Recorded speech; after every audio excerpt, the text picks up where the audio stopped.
Hey, everybody, welcome to the podcast, Speak to Impact. And today we have a fun guest, Jason Rogers. Now, Jason, how did we meet? Do you remember? We met at a pizza place. Um, I saw on Eventbrite a networking event for speakers. I think it was speakers, Yeah. and I was like, I want to go. And my wife, she wasn't working that day, and she's like, I'll come along. So we went to this pizza parlor, and we started networking with all these people. And you were across from my wife, and you and Andy just got along great. That's awesome. And that's how we met. I love it. And I love it. All right. So we're going to listen to you give us a speech today. yes. And I'm going to give you evaluation at the end of it, kind of like at Toastmasters. And so, is there anything particular you want to work on that you want me to watch for, or do you just want whatever comes up? You can do the Toastmasters thing of numbering my ums if you want to do that. Okay. Hopefully it'll be interesting enough that you'll just forget to number them. Yes. Um, and then anything else that comes to mind that you're Okay. like, because you probably know better than I do as the expert here of what to Mhm. look out for. All right. I will So, do that. Are okay, you ready? I'm ready. Good. All right. Cool. All right. You may begin. Okay, so I have never really fit in the educational mold. And you know what I mean, like the textbooks, neat, like um, desk rows, a teacher in the front.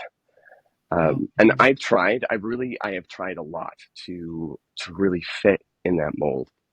But the more that I tried, the more I felt like I was a failure at learning. And but I love to learn. Like I love learning a lot. But my way of learning is very different than what the educational system does. And if you've ever felt behind or scattered, or you're just not getting it in the way that others seem to, you're not alone in that.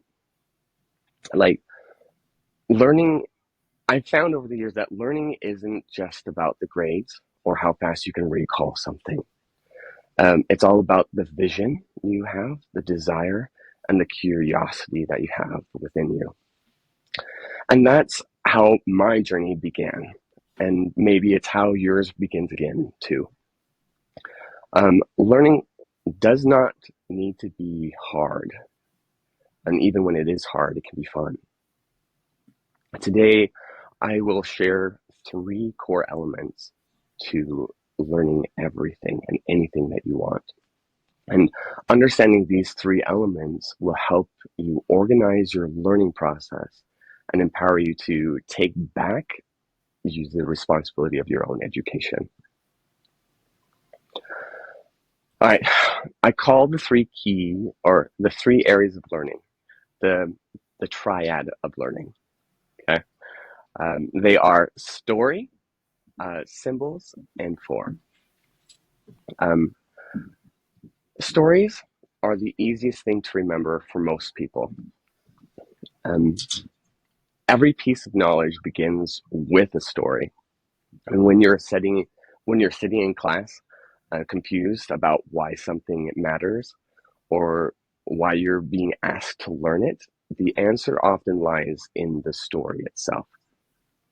The story answers the questions like who discovered this? What problems were they trying to solve? How might this apply in my life? So those who created the thing to begin with, the scientists, the artists, the inventors, had their own stories and and those stories were full of questions, and they had vision and desire. They were driven by their own imaginations. And when we can connect and relate their story with ours, we develop our own vision of why this knowledge matters. And when we know why it matters, then we can develop a burning desire. So in college, I had taken this accounting class for 3 times, and I was in the office of my accounting teacher, and he said something to me. He said that I needed to take more responsibility of my own education, and what he meant by that was I needed to study more. I needed to actually show up to his tests, and like I was in class every single day. Like every single day there was a class, I was there even when I was sick.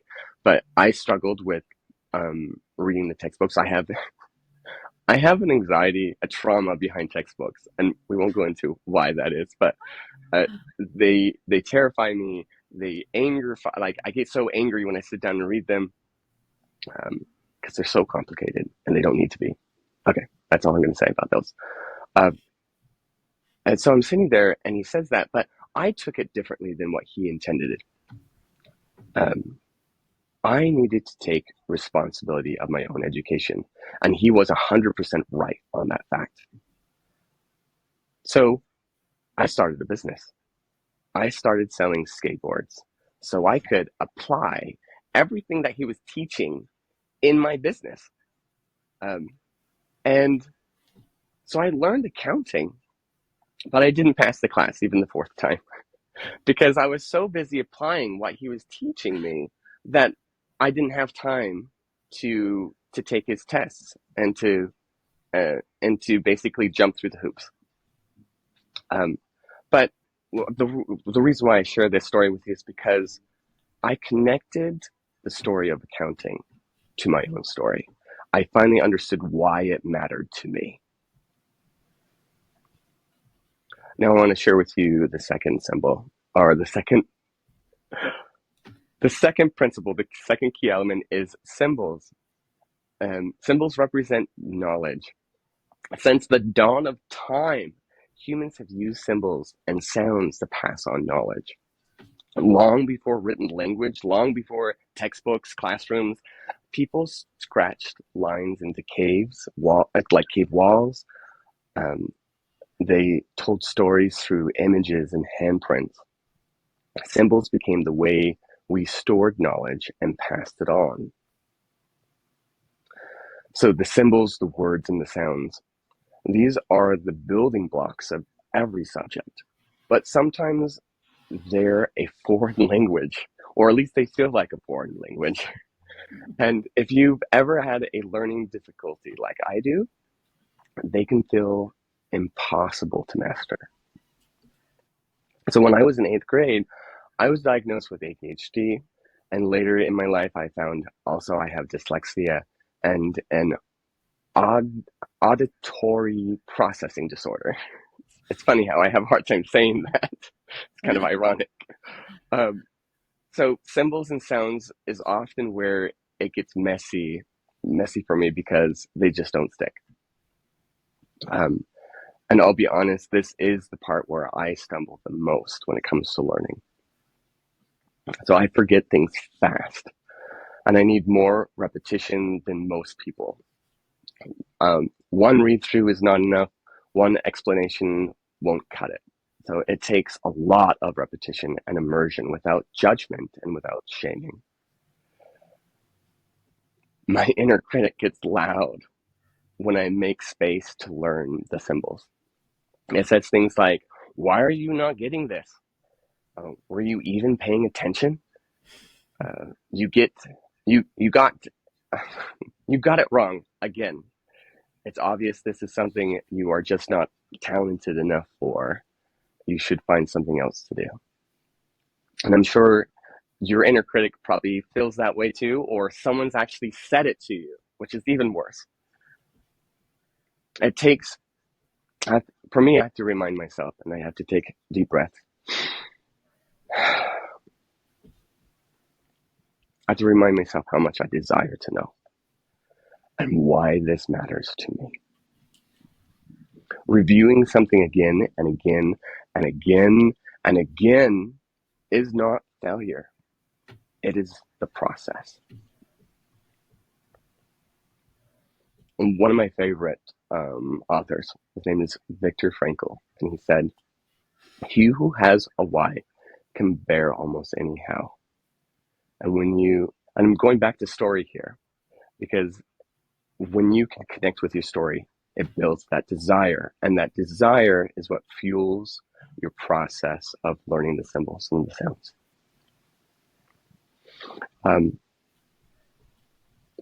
Okay. The next thing is curiosity. Oh, sorry. Hang on, guys. The next thing is form. So everything has a form. When after you understand the stories behind it, the principles, after you understand the symbols and the sounds, and um, you now need to put it into motion, right? And that we use the word form in many cases, whether it be you're learning accounting, you're literally filling out accounting forms. You know, you have tax forms that the government sends you, right? But then let's say you're learning karate. They literally call karate, like they call them katas or they call them forms. You know, you're literally moving your body in a certain rhythm and form, right? Or I'm trying to think of another area of knowledge here. Um, this is where I probably would point to the audience and ask them, like, so Kelly, what's Perfect. something else that you love to learn? Or that Cooking. something cooking recipes are forms. Yes. Isn't that amazing? Like no matter what it is, there's a form to it, and you have to know the form. And in many cases, what helps the most when it comes to learning the form is having a coach or having a teacher there to guide you through the forms. Um, and yeah, and that is the three key elements to learning anything. And I'm running out of time. So before my time is up, I really want to share with you my vision. I want to create a movement for all those who struggled in school. I want you to know that you are not broken. The system is. And it is time to take back the responsibility of your own education. I know learning has become a scary thing for some of you, and there is a lot of shame and guilt built up around it. And that's why I've written down the healing process I had to go through as well as my learning process. In my book, um, the working title right now is For the Love of Learning. And I'm not sure if that's going to be the final name for it, but that's the book. And and um, I also put together a team, and I'm putting together a a game console. So I this weekend I just finished the prototype for you, Kelly. So this right here is the prototype of the game console. So this right here, I work closely with a company called Simply Smart, and they are providing all of the videos. They don't have games yet, but they're going to work on developing games for it as well. Um, and anyway, so this is uh, I'll sure that's basically it. So my call to action is the things I'm working on right now are still in development, but I have a pre-order page for those who want to pre-order the book or pre-order the um, the game console. I encourage you to go to my my pre-order page. And thank you so much for listening, everyone, and for coming along on this journey with me. And I hope that I've inspired you today. And I invite you to come along on this movement with me to take back your responsibility of your own education. Thank you. Awesome. I love it. I am going to do the feedback part Thank now. you. And I did count. the audible pauses. I made a little just thingy to make Thank you. hash marks. You're welcome. That there were a lot of ums. I counted 12 ums. Okay. And just so you know, the first time I gave a prepared speech, I said so 36 times in 6 minutes. Okay. Okay. So that is a lot of so's. And you only had five. Yay. Yay. Do you know what a double clutch is? I think No. that's a Toastmasters term. What I count it as when you say a word twice. So you'll say a word and then you'll pause for a second and then say the word again, or you'll just repeat it randomly, like for no actual reason. So you Okay. had 10 double clutches. Oh, Um, all right. yeah, that was a big one for you. And then like you said, like four times. And Okay. I started counting your swallows. Like, when people get nervous, they swallow a lot. So Yeah. I counted 7 swallows before I stopped counting them because then I was getting really Okay. into what you were saying. So, Yay. so Yes, I did it. yay! And there's so many things to be cognizant of when speaking that you could worry yourself to death and never get your message out. So just having the numbers is good so that later when you get better you can go back and say, wow, look how many fewer I have of these. So I don't want you to obsess over any number of things that I counted. Okay, Thank you. it's just I will not. okay, good. All right, your first word was so, and you know how I feel about that, Yeah. Jason. All right. I have to work on that. Almost everyone does it. Literally, almost everyone does it. Like 90% of people, when they come on the podcast, their first word is so. When they stand up at my speaking practice things, their first word is so. It's a thing. I don't like it. I wish people would stop, but I know it's a thing. And I think a speech is so much more powerful if the first word is not so. So I just want Okay. people to be aware of that they're kind of ripping their audience off of a powerful beginning if they start with the word so. Okay. Thank you. You're I will welcome. be consciously aware of that. I That's think one thing that I'm like, okay, I can avoid at least that. yes, that's easy. It's easy to remember because That's it's the easy. first word of your speech. Yes. I thought that your opening was really good though. Thank I you. don't fit into, you just started by bearing your soul. I loved that. That I think that's a beautiful way to begin because it instantly builds connection with people. And I love that you put your hand on your heart when you were saying, but my, or how it happened for me. I don't remember what your word was, but you put your hand on your heart to show, it was you. Anytime you put your hand on your heart, you're subconsciously connecting with the audience to their heart. So it is actually a really good thing to do. Okay. There is this principle in speaking of the box. And the box is the area of your body from your hips to your shoulders. So, like, it's really a rectangle. And so, from your Okay. hips to your shoulders, you should never have your hands there unless it's for a very specific reason. So it needs to be like in this area. Yeah. It's like But, outside of this area. but guess what? Always. You were perfect with that. You didn't Yeah?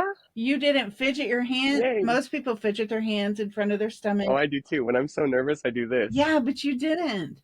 And really, pretty much the only time you did put your hand here was on purpose to touch your heart.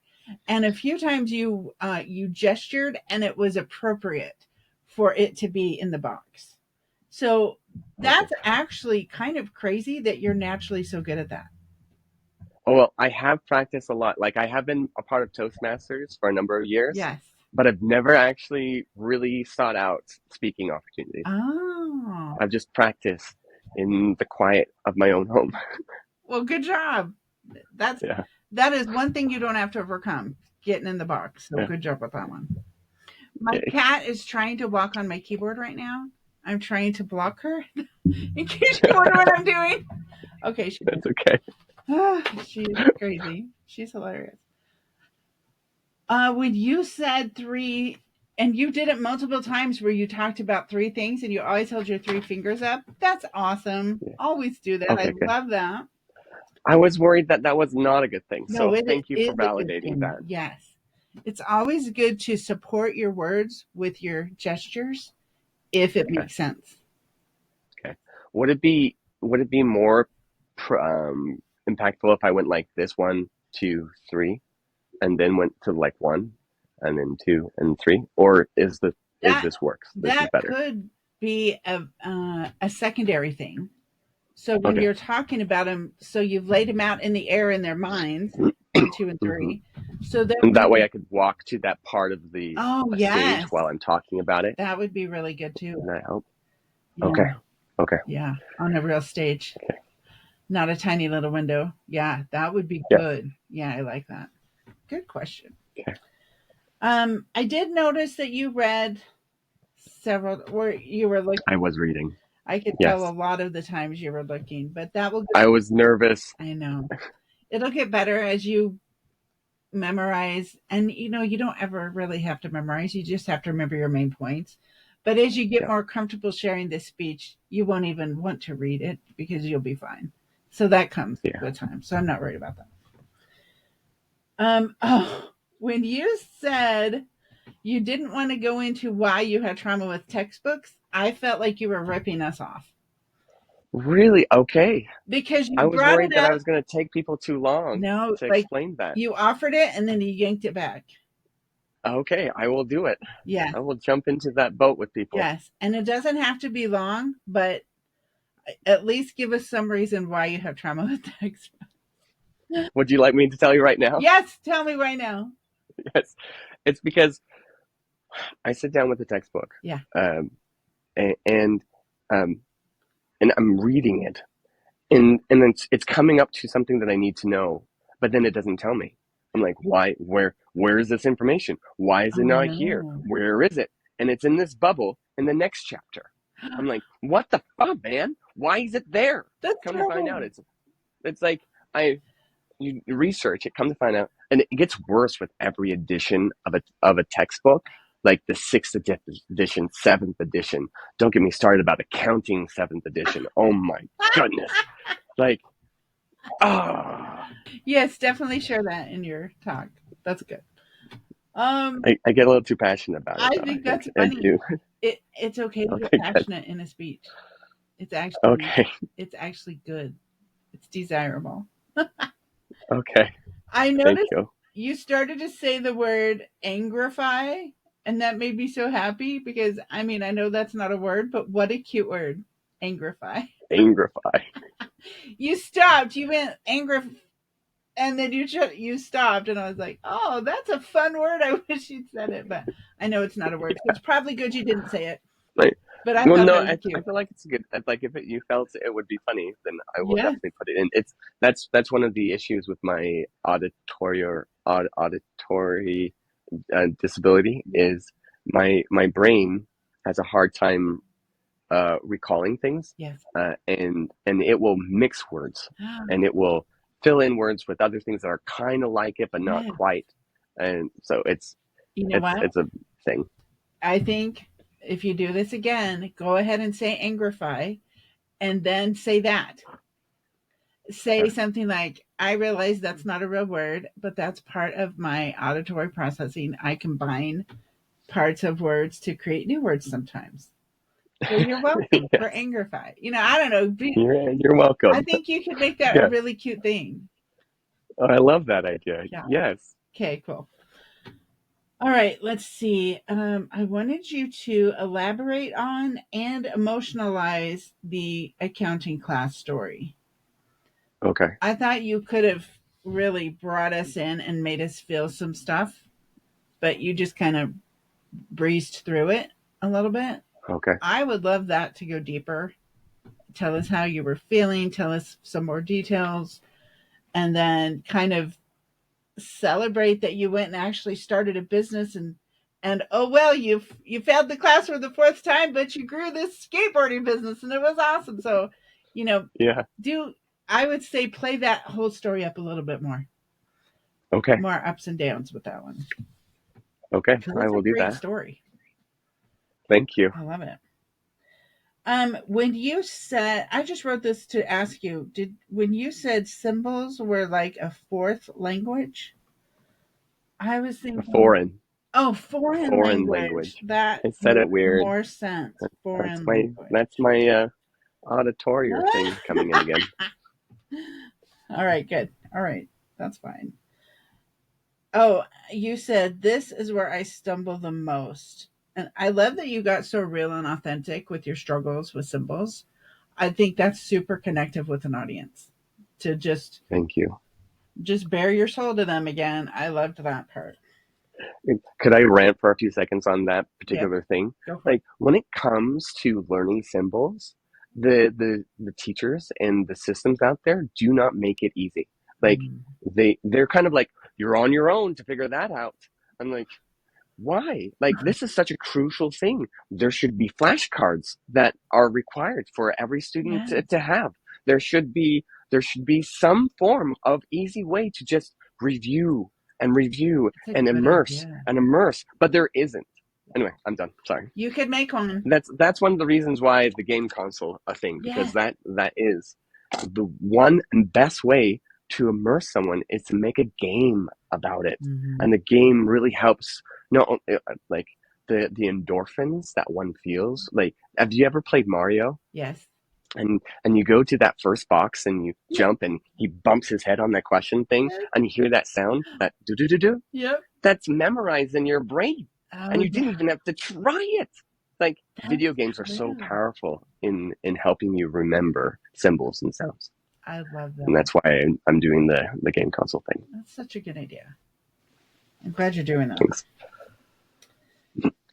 All right. When you started talking about your inner critic, I wanted you to not look happy and friendly anymore. Oh, I would like your okay. face to go more with being a critic because I love you that. kept your normal smiley face while you were saying these mean things, and I was like, well, that doesn't really fit. I wish he would like step into this personality of this really critical jerk. Maybe even change your voice a Yeah, little bit, make your face not smiling, and then maybe add some dramatic pauses so people could really sit and think about that for a second because we all have the critic, and that would be a really good time for some long pauses and some mean faces. I love it. Yes, Awesome. yes, you're amazing at this, Kelly. Thank Oh you. my goodness. I love it. I love what I do so much. It's the best. Let's see. Three agains is good. Oh, you said again. And when you read something and you can't learn it, you read it again and again and again. And it's okay. I loved that you said again so many times. That was Thank you. good. I was thinking about keeping it at three, but then I'm like, no, I want to emphasize this. Yes, So you I'm did. glad you liked that. You have good instincts. You Thanks. always follow your instincts on stage. That's really good. I like that when you were in the symbol part, you reconnected to the story part by saying, "I'm going back to story for a sec." When you were talking about Viktor Frankl, that's really good. If you can refer to previous parts of your presentation, it helps people build more neural pathways for what you're teaching them, so they remember things Yes. better. So by you verbally creating a connection back to story in their brain, you just made a neural connection, a neural pathway for them. Cool. Nice. Right? Good job.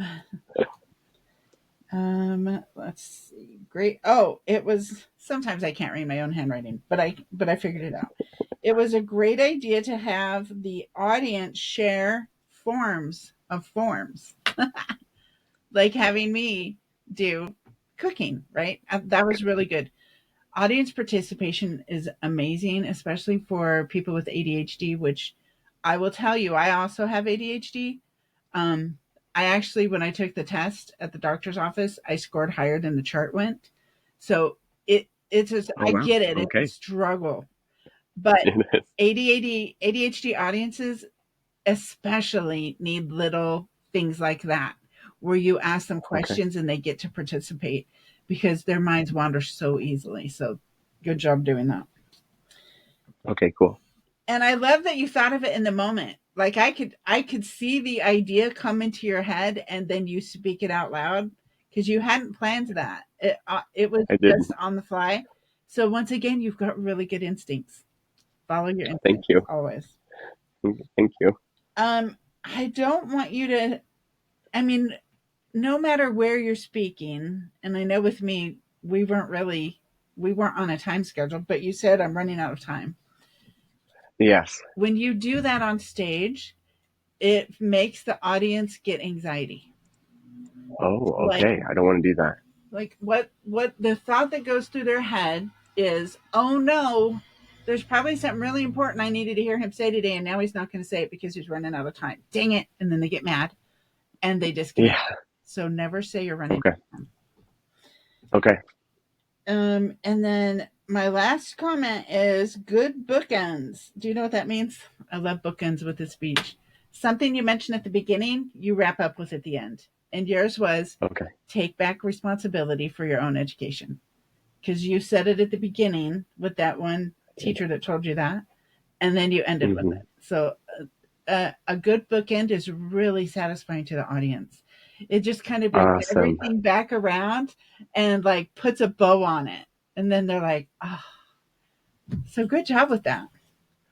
Thank you. I didn't even realize that was the thing. I was like, See, thanks. you're just naturally good at it. That is awesome. Yeah, some people they really want to be Like, speakers, but they don't have the natural tendencies or hmm. abilities. You've already got most of those, so it's going to be easy for you. Thank you. You're Thank welcome. you. Well, I mean, like I have studied it in my closet for a number of years now. So what once was heard is now just nature to me probably, and that's what's happening. That's really good. So Good I work. don't want to just take credit of like, oh, I'm just talented at this. It's like I'm not. We'll practice. I haven't really been talented about anything in my life. Like Uh-huh. because of my disabilities, I have had to struggle and learn and over again. And what it's become a strength of mine really because I when I set my mind to something and I have clear vision of what I want and I set my desires, I will go at it and just go and go and no matter how painful or frustrating or scary it might be, I just go That and is amazing. that's helped me.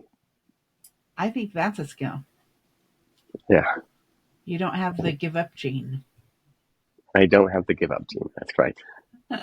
I don't either. I love people that don't have the give up gene. Good. I think that is a huge gift to not get that gene. I don't know if it's a gene. I don't know what it is. I don't know what it is either. Awesome. All right. Do you have any questions about your speech for me? Things that came to you? Man, where do you see this speech? Like, Oh, what events are going to be like? Yeah, I want him to come speak. that Like, is absolutely a question for ChatGPT. First of all, I would okay, I would actually put the speech into ChatGPT, whatever you have written, and say, where can I give this speech that would have the best people to hear it? okay, That's what I would say. First of all, ask ChatGPT. Schools, um, I think would be good. Maybe even homeschooling groups, yeah, homeschooling groups for sure. because usually their kids also don't fit the mold, and so they might be struggling with things like that. Um, Maybe like local organizations where they have teachers, parents, PTA meetings. I don't know. Okay, Um, I, Definitely I kind of, GPT though. I, I'm afraid of. I kind of rap a lot about school. Like school, I love teachers. Teachers are doing the best they can, Yeah, and school administrators are also doing the best they can. But I'm afraid that when I rant about it, like the textbook thing, or or the teacher that's like, "Hey, you just need to study more," yeah. I'm afraid that they're going to be like offended by that. It's like, no, I don't want him to come speak. It's Is that a thing? Is that going to happen, or am I just being over cautious? Here's my thought on that, and it may not be accurate. If someone is offended by that, it means that they feel called out because they deep down know they're doing it wrong. People Oh, only get okay. offended if you're right about something they're doing wrong. So, That is interesting. like, if you go up and call somebody a banana, you banana, is that going to hurt your feelings? No, because you No. have absolutely no guilt about thinking you're a banana because it's so far from what you're thinking and feeling and what your identity is. But like if you go up to somebody who's like overweight and say, "Wow, you're way too big to be doing that." They're going to get offended because they were thinking it themselves. So Yeah. that's my opinion on that. Okay. Thank you. You're welcome. Yeah. I don't think you should worry about it. And if they do get offended, then maybe they need to hear you. Maybe they need to make a change, right? Yeah, that's a good point. It's okay to call people And out. and it's and it's a good space for it too. Now that I think about it, like now I'm thinking out loud, because their their peers are around them Mm-hmm. and they're getting offended, and they're like, uh, they realize that they need to make a change, and not only that, but now they can't hide it, Yeah. and because the peers now know, Yeah. and they see themselves doing it, and they're like, oh no, everyone else knows now that what I'm doing isn't right, so I need to change. Okay. Okay. Yeah. Mm-hmm. All right. But And you're offering them a still solution. scary. It is scary. That's That's true. true. But speakers, we have to do scary things sometimes. It's okay. Yeah. You can do it. If you're called to do it, you can do it. That's what I feel. If you have the I desire. definitely feel called to do this. Oh my goodness. Like my what's interesting is in the last like 3 months, Yeah. my wife and I were like, we want to make a quantum leap in our life. Nice. Let's set a goal to make $2 million in 3 months from now, and do it where it fulfills everything that we want to do in our life. So so we sat down and thought through, it's like, how can we do this? How can we really do this? And this is part of that plan. And ultimately what it did for us is it helped us to just really do what we were called to do. It's Yeah. like, and this is part of it, so That's exciting. Okay. what where do I go from here? Like, what's the next steps? Um, I have a list. You had that form that I filled out, yes. and so I have that form, and I turned what needs to be improved on into a list of things I need to work on. So Oh, so I'm good. working on those things right now. That's great. I love So that. getting the website set up Yes. appropriately, setting up my funnels and Yeah. things like that. Here, my number one thing is make sure your speech is ready to go. Make sure you know who your audience is and what their core problem is and how your speech solves it. Once Yeah. those things are figured out, the rest of it is a lot easier because when people are trying to do a one sheet and a website and they're not exactly clear on what their message is supposed to be or exactly what their audience's problem is, then they usually have to go back and redo it over and over. So that's why I say start with the core problem your audience has and work from there. That's the center of the circle. Okay. Everything else, Okay. it all hinges on that. Okay. So make sure Do you you feel like do I it. hit that core problem I with feel my like speech? I feel like you um I feel like you have the problem but not exactly the audience. Okay. I feel like you Because need to my zone in on audience, that. I feel like my audience is two different types of people. One, people like me who have struggled through it, but still have enough desire to learn that they're still pushing through all of that insecurity Yeah. that that they've developed. Or it's Yeah. a parent for a student or a child that they know that child is struggling, and they know they need to do something, but they have no idea why. Yeah. Like basically my mom.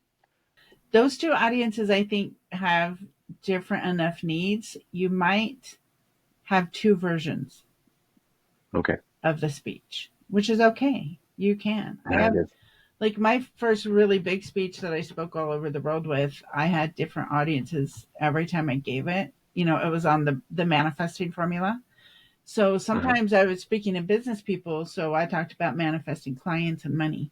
Sometimes I was talking to, just people that were there for personal development. So then I talked about manifesting goals and, personal development things. So it's okay to have different versions of your talk that you can tailor parts of it to that specific audience. So most of it is the same, but you'll have some things that you just talk to the people that have the struggle, and then you'll say slightly different things to people who are in charge of the people that have the trouble, right? So Okay. Yeah. it's okay to have two versions of it. Okay.